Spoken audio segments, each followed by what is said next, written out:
Hey guys, welcome back. Today we are bringing another great game of CEDH.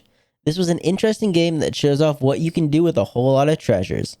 But before I forget, I want to remind everyone that the channel is holding a giveaway to celebrate hitting 1,000 subscribers. Check out our last week's video for the full information and make sure you comment on that video. The contest runs to the end of July, so best of luck for those that enter. Also, if you're interested in playing with us, hop on our Discord. We have an ever-growing community and we'll love to talk MTG or whatever strikes our fancy. And another benefit is we often let people know when we play and would love to meet some new people. Alright, block there, kill that. Oh, that is trample. Guess I'm just dead on board. Joining us today is Hidden Planet X and one of his favorite decks, Rielle. This is an Is It Discard Matters strategy. And while it did just lose Hull Breacher, it's still a powerful deck. And if it looks interesting, we made a deck tech on it, linked in the corner. Next up, we have Fernando, bringing back a classic, Brago, King Eternal. This Azorius artifact stax deck utilizes lots of fast mana and stax pieces to slow his opponents down, while relying on Brago to reset his fast mana and gain advantage. But if this deck looks interesting, we also made another deck tech, and we got Brago himself to explain the power he wields. Although he's not the fastest speaker, so I suggest playing it at a faster speed. In the third spot, we have mtga Loots and his Tymna Tana list. This deck is otherwise known as Blood Pod, and it's what's known as a meta-crushing deck. It's a stax deck that is highly customizable to what you want to hate on. Its goal is to grind the game down and gain advantage, since you know the stax pieces are coming. And tuned to a specific meta, it can often hold the entire table down, but only if tuned properly. And bringing up the rear, we have Jimmy, piloting Vega, the Watcher.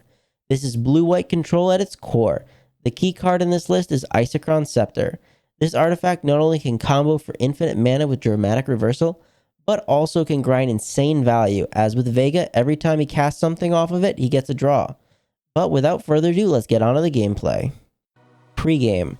Luce actually has a pre-game effect. He's able to start with a Leyline of the Void in play. Hidden actually starts off the game slow with a tapped Forgotten Caves. Fernando though starts off strong with a Marsh Flats into a Tundra, and while he searches he plays a Mana Crypt, which powers out a Grim Monolith. Luce has a simple turn and plays an untapped Bountiful Promenade.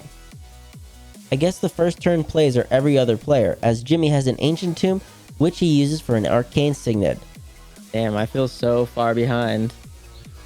Well, it's not looking good, Cedh. Hidden's hand does not look so great as he just plays an island as land for turn, and at his end step, Fernando Mystical Tutors. Jimmy, liking the idea, decides to copy him as he responds with a Mystical Tutor of his own. Jimmy finds a Time Twister, while Fernando, ironically enough, finds a Windfall.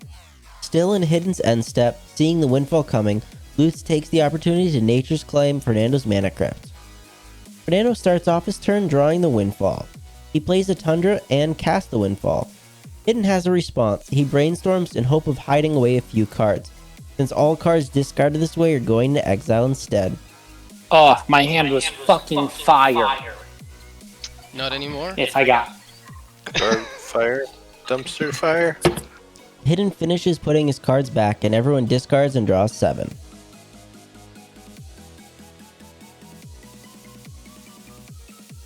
Loots with a fresh set of 7 untaps and plays a Luxury Suite.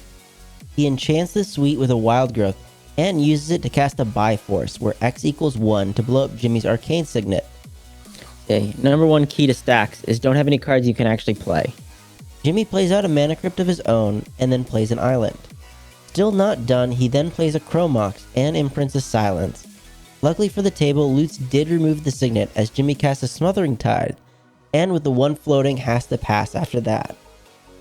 Hidden starts off by not paying for the Tithe, and then plays another Island. Also fearing the Time Twister, Hidden casts a Dockside, and ends up with 7 treasures. What a card. Yeah, it's pretty good. Pretty good. He follows it up by cracking his treasure for his commander Rielle, and then goes for the full greed as he casts a Chain of Vapor to bounce his own Dockside. But seeing too much value in that, Jimmy casts a Force of Negation, exiling a copy artifact. Going all in, Hidden decides to Pact of Negation it, letting the chain resolve. with Hidden then copying it by sacrificing one of his islands to bounce Lutz's ley line. The chain does end there though, as Hidden recasts the dockside. This time, Jimmy does sacrifice his treasure and Hidden goes back to the 7 treasure. Still not done yet, Hidden then casts a Burning Inquiry, with Fernando this time responding with an Enlightened Tutor to find a Heuristic Study for the top. Everyone then draws 3 and discards 3 randomly. Notably, Lutz discards the ley line, and Jimmy miraculously doesn't discard the Time Twister. This triggers Rielle, and he draws an additional 3 cards, but needs to keep mana up for the pack trigger and passes to Fernando. Unfortunately Fernando, he kept the Heuristic but discarded all of his lands, as he just draws, not paying for the Tithe, and has to pass. No one seems to be paying for the tax, as Lutz plays a Flooded Strand, which he cracks for an untapped Sacred Foundry. He then goes searching with a Demonic Tutor and finds a card to hand. Whether or not he searches this card out, he makes a big play as he casts a Null Rod. It resolves, and this does not look good for Hidden, as he still needs to find a way for that pack trigger. Jimmy starts off his turn by winning his Mana Crypt trigger, and even though the treasure won't be online, he decides to fire off the Time Twister. Everyone shovels up and draws a new set of 7, with no one paying the Tithe triggers. He does draw a land and plays an island, and uses it to cast the Mystic Remora. Having run out of mana, he decides to pass the Hidden to see if he'll survive the turn. Hidden untaps, and on his upkeep he has the pack trigger. Luckily for him, he drew an Abrade. This triggers the fish, and Jimmy draws while the Null Rod is destroyed, allowing Hidden to use up most of his remaining treasure to pay for the pact. Hidden draws and doesn't pay the Tithe. Playing a Volcanic Island, he then casts a fish of his own, and lets Jimmy draw again. He has the combat and swings the board at Lutz for a mighty 2 damage, and then hands it over to Fernando. Fernando draws and doesn't pay the Tithe. In solidarity to Hidden and Jimmy, Fernando decides to show the fish some love as he casts one of his own, letting both players draw as well. Additionally, Hidden decides that Jimmy can't have too many treasures as he doesn't pay the Tithe. Jimmy does though take the opportunity to cast a Werve Invention, paying for Hidden's fish. He finds an Isochron Scepter and imprints a Dovin's Veto. I guess the pond wasn't big enough for another fish as he activates the Scepter to counter Fernando's fish. And being flooded with mana pays for Hidden's fish. Feeling a little bummed, Fernando then casts a Chromox and lets Jimmy and Hidden draw, with Jimmy gaining another treasure. He imprints an Arcane Laboratory, just needing the blue, but has to pass after that. Lutz draws and gives Jimmy another treasure. He shocks in an Overgrown Tomb and then casts the Destiny Spinner. He follows it up with an Avacyn's Pilgrim. Hoping the shields are down, Lutz takes the opportunity to Nature's Claim the Isochron Scepter. He doesn't pay for either fish, and Jimmy gains another treasure off the Tithe. Seeing his win con targeted spurs Jimmy into motion. He first casts an Aven Mind Sensor and then flashes in a Snapcaster Mage. He originally wanted the Time Twister, but settles on a Whir Invention due to timing constrictions. The Whir is flashed back, giving Hidden another draw, and it finds a Voltaic Key. This lets him untap the Scepter to recast the Veto, ultimately stopping Lutz. And Hidden gets another card off of his fish. Jimmy on his turn loses his Crypt Trigger and pays for his Remora. He has a Buried Ruins as land and heads to combat, swinging for Fernando. On his second main, he casts his Commander Vega and leaves his mana untapped.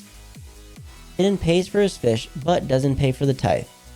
He plays an island as land, and then plays a Baral, and then decides he wants a peek at Jimmy's hand, as he pays 2 life for a Gitaxian Probe. Hidden doesn't pay for the fish, and Jimmy simply counters it with a Veto. This triggers Vega and Hidden's fish, and both players get a draw off of it. Hidden is getting desperate, as he then taps out for a Frantic Search, netting Jimmy another card. But sadly for Hidden, the end result is the same, as Jimmy then untaps his Scepter with the key and counters the spell.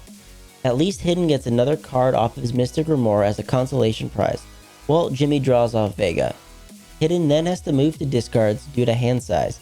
He discards 2 lands and triggers and draws off Rielle, which forces him to discard 2 more cards. Fernando draws and doesn't pay the Tithe, but unlike Hidden, he can't seem to find a land. He does find a Narset to try and stop Jimmy's value engine, letting both Hidden and Jimmy draw. The Planeswalker resolves and he downticks her. Ironically, the only thing this thing cannot give me is what I want. But okay. What, a land? Yep. He reveals a Mox Opal, and well, it's basically land, which lets him cast a Grafdigger's Cage. Lute still doesn't pay the tithe and plays a Badlands. He slams down an uncounterable Rurikthar before moving to combat and swinging his Dusty Spinner at Jimmy for 2. Jimmy on his turn takes 3 off his crypt and lets the Remora die. He plays a Command Tower as land and moves to combat. He takes the Narset out and on his second main casts a Fabricate. He takes 6 from the Rurikthar and lets Hidden draw while tutoring out a Phyrexian Metamorph. He then casts the Spellseeker and tutors out a Dramatic Reversal. Having the win in hand, he now needs a way to remove the Rurikthar. He finds that way in a Chain of Vapor to bounce the creature back. He takes another 6 and lets Hidden draw. Rurik is bounced and Lute sacrifices his Sacred Foundry to copy the Chain to bounce the Isochron back to his hand. The chain keeps going as Jimmy then sacrifices an island to bounce his own Mana Crypt for extra mana just in case. He recasts the Crypt and gives Hidden another card, and uses the mana to recast the Isochron Scepter, which nets Hidden another card, and unfortunately for the table, the Scepter resolves and imprints the Dramatic Reversal. This ultimately gives Jimmy infinite mana and card draw off his commander, which lets him win by infinitely casting Swan Songs on his own spells, and then swings out by taking an extra turn with the Nexus of Fate. Game review. Well, I guess that's just what happened when you have too many treasures. I did want to point out there was one or maybe 2 decisions that really did have an impact. The first was on Hidden's turn when he cast the Burning Inquiry. The table missed that Jimmy should have made quite a few treasures, and decided to not give it to him as it was already too late when we discovered the mistake. And Hidden's turn would have been different if Jimmy had received all those treasures. I think the other major decision was Hidden choosing to bounce Lute's Leyline instead of Jimmy's Smothering Tide.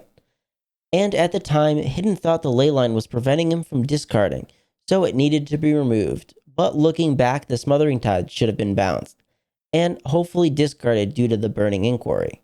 As for Fernando and Lutz, I just don't think their decks really came together, unfortunately.